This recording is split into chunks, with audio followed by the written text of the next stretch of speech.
The rules within physical reality say that objects appear to be stationary and permanent. The rules of other realities are often far different, however.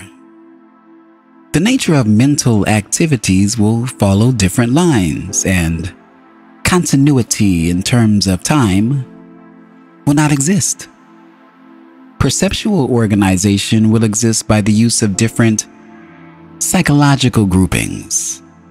From the outside, such systems would seem meaningless to you, even if you were able to perceive them.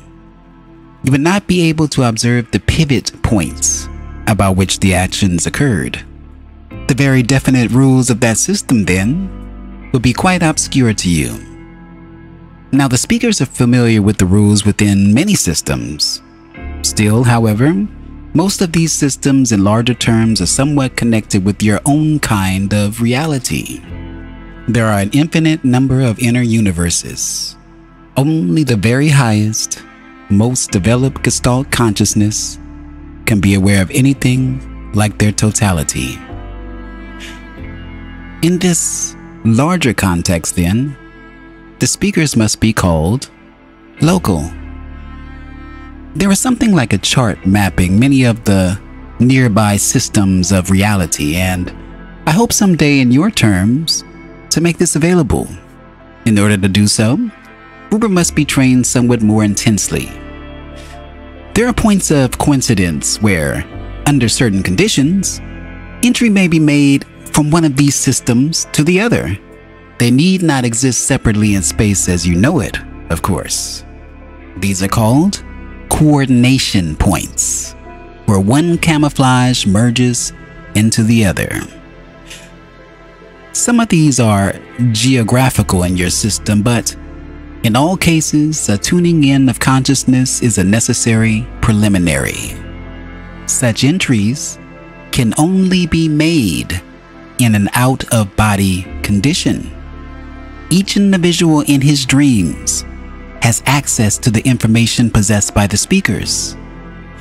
There are adjacent states of consciousness that occur within the sleep pattern that cannot be picked up by your EEGs, adjacent corridors through which your consciousness travels.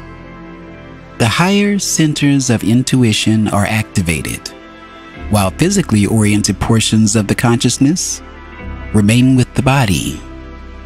The absent portion of the self cannot be traced through brain patterns, though the point of its departure and the point of its return may show a particular pattern. The timeout itself, however, will not be detected in any way.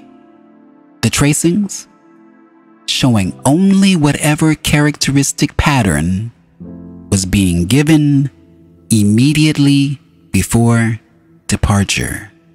Now, this happens in every night's sleep. Two areas of activity are involved, one very passive and one acutely active. In one state, this portion of consciousness is passive, receiving information. In the next stage, it is active as it takes part through action. The concepts given it are then vividly perceived through participation and examples. This is the most protected area of sleep. The rejuvenating characteristics enter in here, and it is during this period that the speakers act as teachers and guides. This information is then often interpreted on return by other layers of the self, such as the body consciousness and subconscious, where it is formed into dreams that will have meaning to these areas of the self, and where general teaching, for example, may be translated into practical advice involving a particular matter.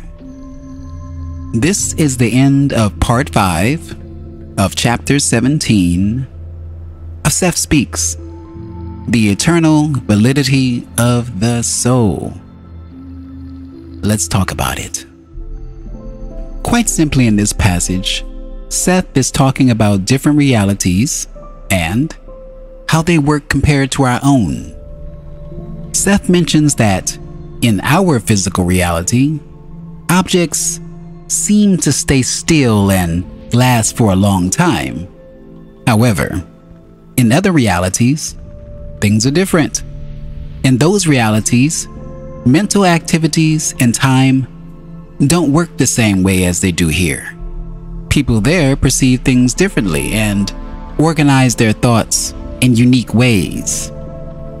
Even if we could see those realities, they might seem strange to us, and their rules would be extremely hard to understand. Seth also talks about speakers who know about different reality systems.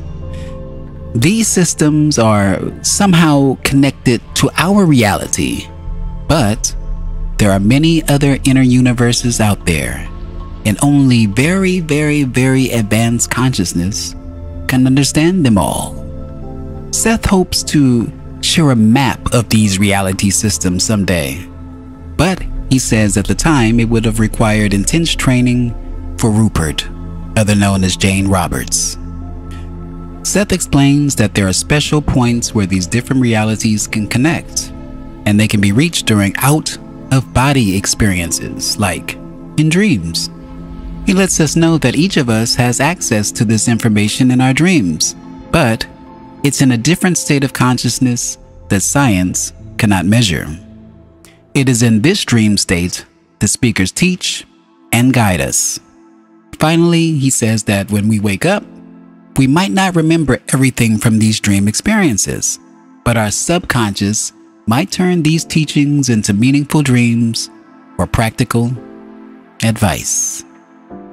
If you've enjoyed this reading, please consider giving it a like, sharing with a friend, and subscribing for more. What did you think about this passage? I know it's a bit complicated, but please share your interpretation in the comments below.